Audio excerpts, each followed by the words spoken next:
বন্ধুরা, ইংল্যান্ডের বিরুদ্ধে প্রথম টি-20 ম্যাচ ইন্ডিয়া 7 উইকেটে জিতেছে।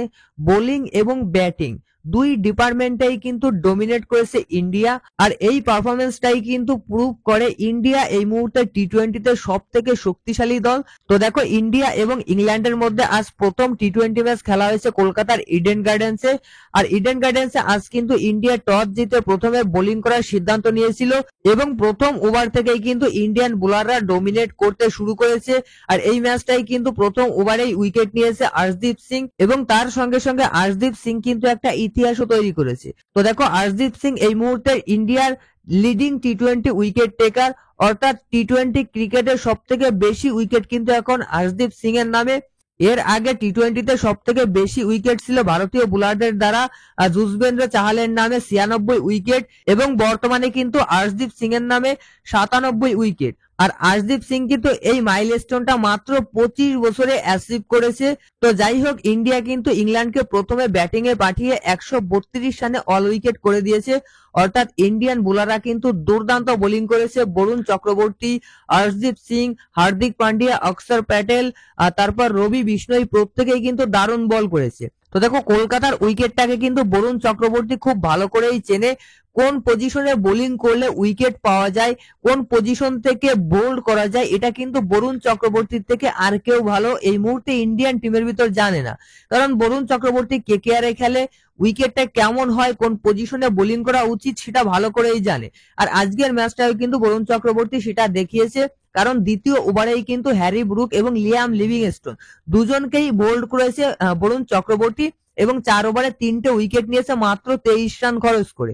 তার সঙ্গে আর্শদীপ সিং 17 রান খরচ করে 2টো উইকেট নিয়েছে। হার্দিক পান্ডিয়া একটু এক্সপেন্সিভ করেছে, তারপরেও 2টো উইকেট নিয়েছে। অক্ষর প্যাটেল 22 রান দিয়ে 2টো উইকেট নিয়েছে এবং রবি বিষ্ণইও কিন্তু উইকেটলেস থাকলেও ভালো বোলিং করেছে। টোটালি বোলিং ডমিনেন্স কিন্তু আমরা ইন্ডিয়ান বোলারদের কাছ থেকে আজ দেখতে পেয়েছি।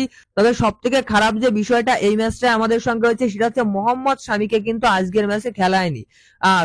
সবাই কিন্তু আশা করে বসেছিল যে এই ম্যাচটায় হয়তো মোহাম্মদ শামি ইন্ডিয়ান ক্রিকেটে কামব্যাক করবে।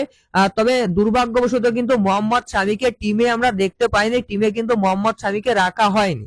তবে ইন্ডিয়ান যেসব বোলারদেরকে খেলানো হয়েছে তারা ভালো বোলিং করেছে, ম্যাচটাও কিন্তু ডমিনেট করে জিতেছে।